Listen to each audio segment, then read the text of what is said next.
আসসালামু আলাইকুম। আমরা ইউরোপীয় ইউনিয়ন, সেনজেন এই জিনিসগুলোকে একসাথে গুলিয়ে ফেলি।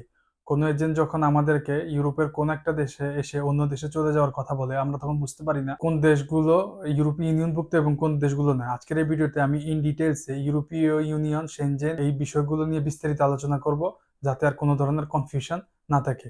তো শুরুতে আসি, ইউরোপ বলতে আসলে কি বোঝে? ইউরোপ একটা ভৌগোলিক অবস্থান, যেমন আপনার এশিয়া একটি মহাদেশ, আমেরিকা একটি মহাদেশ, আফ্রিকা একটি মহাদেশ, এরকম ইউরোপও একটি মহাদেশ, যেখানে ৪৪ থেকে ৫০টি দেশ রয়েছে। এই ৪৪ থেকে ৫০টি দেশের সবগুলো দেশই ইউরোপীয় ইউনিয়ন বা সেনজেনভুক্ত নয়।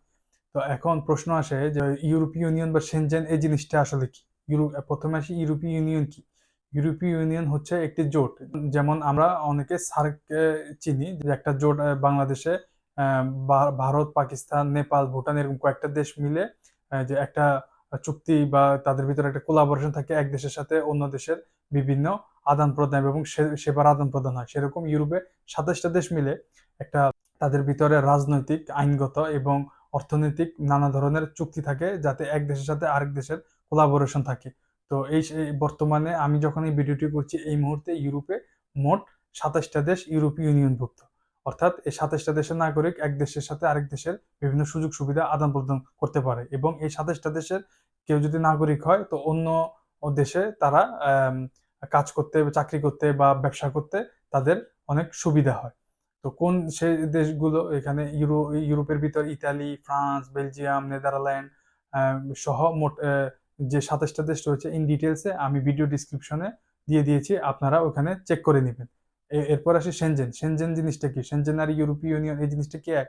না, এই জিনিসটা এক না। সেনজেন জিনিসটা আসলে এটা হচ্ছে বর্ডারলেস ট্রাভেল। যে দেশগুলো সেনজেন আওতাধীন, তাদের ভিতরে এক দেশ থেকে আরেক দেশে যেতে তাদের ভিসা বা পাসপোর্টের প্রয়োজন হয় না। সো বর্তমানে এই সেনজেনভুক্ত দেশের সংখ্যা মূলত ২৯টি। এখানে ইউরোপীয় ইউনিয়নভুক্ত কিছু দেশও রয়েছে, আবার ইউরোপীয় ইউনিয়নভুক্ত নয় এরকম কিছু দেশও সেনজেনের আওতাভুক্ত। এই জায়গাটা অনেকে আমরা গুলিয়ে ফেলি। যেমন আমি উদাহরণস্বরূপ বলি, আয়ারল্যান্ড ইউরোপীয় ইউনিয়নভুক্ত একটা দেশ, কিন্তু আয়ারল্যান্ড সেনজেনভুক্ত দেশ নয়।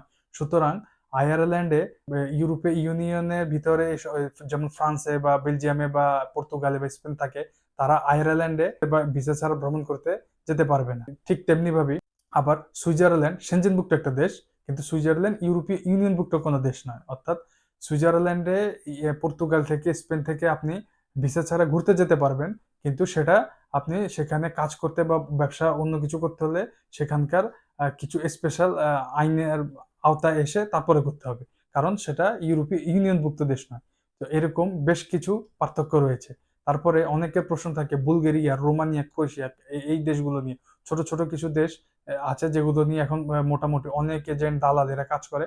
সো এই সমস্ত দেশ নিয়ে অনেকের প্রশ্ন থাকে। এখন আমি শুরুতে বলি রোমানিয়া। রোমানিয়া কি ইউরোপীয় ইউনিয়নভুক্ত দেশ? রোমানিয়া কি সেনজেনভুক্ত দেশ? হ্যাঁ, বর্তমানে রোমানিয়া ইউরোপীয় ইউনিয়নভুক্ত একটা দেশ, কিন্তু সেটা আংশিক সেনজেন। আংশিক সেনজেন বলতে কি বোঝায়? অর্থাৎ বিমানে বা নৌ পরিবহনে রোমানিয়া থেকে অন্য দেশে, ওই ২৭টা দেশে, বা আপনি রোমানিয়াতে অন্য দেশ থেকে আসতে পারবেন। বুলগেরিয়াও সেম, রোমানিয়ার মতো আংশিক। অর্থাৎ বিমান এবং হচ্ছে আপনার নৌ পরিবহনে তাদের সাথে আপনি এক দেশ থেকে আরেক দেশে আসা যাওয়া করতে পারেন। কিন্তু বাসে বা ল্যান্ডে আপনি সেই জিনিসটা এখনো অনুমোদন পাইনি। এবং ক্রোয়েশিয়া নিয়ে অনেকের প্রশ্ন থাকে, ক্রোয়েশিয়া কি ইউরোপীয় ইউনিয়নভুক্ত দেশ, সেনজেনভুক্ত দেশ? হ্যাঁ, ক্রোয়েশিয়া বর্তমানে নিউজ সে অনুযায়ী ক্রোয়েশিয়া ইউরোপীয় ইউনিয়নভুক্ত একটি দেশ এবং ক্রোয়েশিয়া সেনজেনভুক্ত একটি দেশ। তার মানে বোঝে, আপনি যদি ক্রোয়েশিয়া আসেন, ক্রোয়েশিয়ার নাগরিকত্ব নেন, তাহলে আপনি ইউরোপের অন্য দেশে বসবাস বা চাকরি ব্যবসা আপনি করতে পারবেন, যেগুলো ইউরোপীয় ইউনিয়নভুক্ত দেশ। এবং হ্যাঁ, ক্রোয়েশিয়াতে যদি আপনি আসেন, আপনার যদি সেখানে ভিসা বা রেসিডেন্স পারমিট থাকে, ইউরোপের অন্য সেনজেনভুক্ত যে ২৯টি দেশ রয়েছে, সে দেশগুলোতে আপনি ভ্রমণ করতে পারবেন। এই হচ্ছে মূলত পার্থক্য। আরেকটা বিষয় থাকে, সাইপ্রাস নিয়ে অনেকের প্রশ্ন থাকে। সাইপ্রাস নিয়ে অনেকের গোলক ধাঁধা থাকে। সাইপ্রাস কি ইউরোপীয় ইউনিয়নভুক্ত কিনা, সেনজেন কিনা? সাইপ্রাস ইউরোপ মহাদেশের মধ্যে অবস্থিত। সাইপ্রাস ইউরোপীয় ইউনিয়নভুক্ত, কিন্তু সাইপ্রাস সেনজেনভুক্ত না। এই জিনিসটা মাথায় রাখবেন। তার মানে সাইপ্রাসে যদি বাংলাদেশ থেকে কোনো স্টুডেন্ট বা কেউ যদি আসে এবং সে সাইপ্রাস থেকে ইউরোপের অন্য দেশ যেমন পর্তুগাল, স্পেন, ইতালি এখানে আসতে পারবেন না। এই জিনিসটা আমাদের যারা এজেন্টরা বলে তারা অনেকে জানেই না, আর জানলেও তারা সেই জিনিসটা বলতে চায় না। আপনারা এই জিনিসগুলো ডিটেলস জানবেন, বুঝবেন, এবং আমার ভিডিও ডিসক্রিপশনে ডিটেলস প্রত্যেকটা কান্ট্রি আমি দিয়ে দিব, যে কোন দেশগুলো কোথায় অবস্থান করতেছে, তাহলে আর কোনো ধরনের কনফিউশন থাকবে না। আশা করি ভিডিওটি ভালো লাগলে কমেন্ট শেয়ার করে পাশেই থাকবেন।